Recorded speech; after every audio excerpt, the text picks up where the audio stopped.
যে ঘরে একটি সূরা যত বেশি তেলাওয়াত হবে ওই ঘরে আল্লাহ তাআলা তত বেশি রিজিকের ব্যবস্থা করবেন। তাকে রিজিক নিয়ে কোনো টেনশন করতে হবে না। একটা কাঁচা মরিচের জন্য হলেও কারো কাছে যেতে হবে না। এটা বাইহাকি শরীফের 2498 নম্বর হাদিসের ভিতরে রয়েছে। শাহুল ঈমান ইল বাইহাকির ভিতরে রয়েছে 2498 নম্বর হাদিস। নবীজি সাল্লাল্লাহু আলাইহি ওয়াসাল্লামের সাহাবী হযরত ওসমান রাদিয়াল্লাহু তাআলা আনহু যখন খেলাফত আসলেন, যখন তার শাসনামল চলল, এমন সময় আব্দুল্লাহ ইবনে মাসউদ রাদিয়াল্লাহু তাআলা আনহু তিনি অসুস্থ হয়ে পড়লেন। ওসমান রাদিয়াল্লাহু তাআলা আনহু তাকে দেখতে গেলেন। আমরা অনেক সময় মানুষ অসুস্থ হয়ে গেলে দেখতে যাই না। এটা হচ্ছে নবী সাল্লাল্লাহু আলাইহি সাল্লামের আদর্শ, সাহাবায়ে কেরামদের আদর্শ। যখনই কোনো মানুষ অসুস্থ হয়ে যেতেন, আপনার সহপাঠী, আপনার প্রতিবেশী অসুস্থ হয়ে গেলে আপনি তাকে দেখতে যান, তার জন্য কিছু হাদিয়া নিয়ে যান। সে হয়তো অসহায় অবস্থা আছে, চিকিৎসা করাতে পারছে না, আপনি তার কাছে যাবেন। এটাই হচ্ছে সবচেয়ে উত্তম পদ্ধতি এবং এটা হচ্ছে সুন্নাহ পদ্ধতি। ওসমান রাদিয়াল্লাহু তাআলা আনহু আব্দুল্লাহ ইবনে মাসউদ রাদিয়াল্লাহু তাআলা আনহুর ঘরে চলে গেলেন তাকে দেখার জন্য। তিনি একেবারে শেষ পর্যায়ে চলে গেলেন। ওসমান রাদিয়াল্লাহু তাআলা আনহু বললেন, তোমার তো ঘরে মেয়েরা আছে, তুমি যদি চাও আমি বাইতুল ফান্ড থেকে তোমার জন্য কিছু খাবারের ব্যবস্থা করব, যাতে করে তোমার মেয়েরা সেখান থেকে খেতে পারে, তোমাকে টেনশন করতে হবে না। আব্দুল্লাহ ইবনে মাসউদ রাদিয়াল্লাহু তাআলা আনহু বলেন, আমাদের খলিফা ভালো করে শুনেন, আমাকে নবীজি সাল্লাল্লাহু আলাইহি সাল্লাম এমন একটা সূরার শিক্ষা দিয়েছেন, আমার মেয়েরা কোরআন পড়তে জানে, আমার মেয়েরা কোরআন পড়তে পারে, তারা যদি এই সূরার তেলাওয়াত করে আল্লাহ পাক রব্বুল আলামিন ওই ঘরের ভিতরে রিজিকের ব্যবস্থা করে দিবেন, অন্য কারো দরকার হবে না।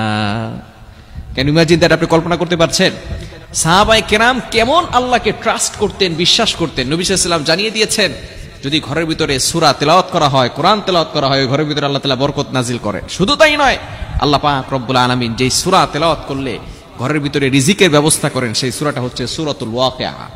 এই সূরাটা আমরা অবশ্যই বাসায় পড়ব।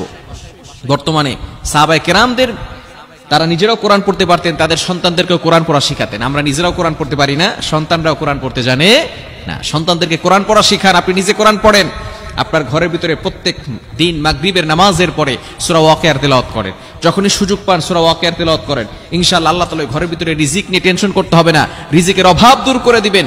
আল্লাহ পাক রব্বুল আলামিন কোথা থেকে যে রিজিকের ব্যবস্থা করবেন আপনি কল্পনাও করতে পারবেন না। মনে রাখবেন, একটা পাখি সকালবেলা খালি পেট থেকে ঘর থেকে বের হয়, খালি পেটে বের হয়, আবার সন্ধ্যার সময় ভরা পেটে সে চলে আসে। তাকে রিজিকের ব্যবস্থা করেন কে? লা রাযাকাকুম কামা ইয়ারযুকুত তায়র।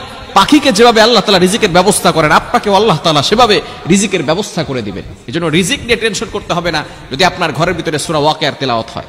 এজন্য সূরা ওয়াকিয়ার তেলাওয়াত চালু করেন। আপনার সন্তানদেরকে বলবেন প্রতিদিন মাগরিবের নামাজের পরে সূরা ওয়াকিয়ার তেলাওয়াত করতে। বলা যাবে তো ইনশাআল্লাহ? বলতে পারবো তো ইনশাআল্লাহ?